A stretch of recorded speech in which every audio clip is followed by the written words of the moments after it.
So I have visitor eating here. Okay kay me guys, ang masud sa sardinas. So their food is paksil. Shout out dahil sa mama ni Lovely nga naanay komisyon sa yuta. Baka naman lechon. Mama mo. May commission na sa Tirayda, Lovely? Wow! Daog na pa scatter. Daog na sa scatter? Dadraman natin iba sa Facebook. Paksiw and sardines. So that's their lunch. Oh. Yeah, so it's a beautiful day today. It's not hot. It's not raining. So it just middle.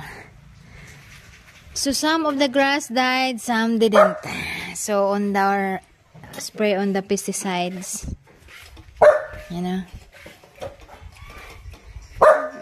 So far we got the guys cut some trees there at the back, but they didn't come back yet. So I think just one more day.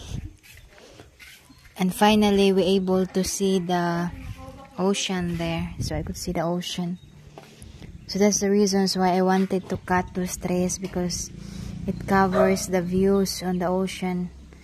And we usually sit down here and just look at on the oceans over there. So hopefully in one day, those guys could finish it.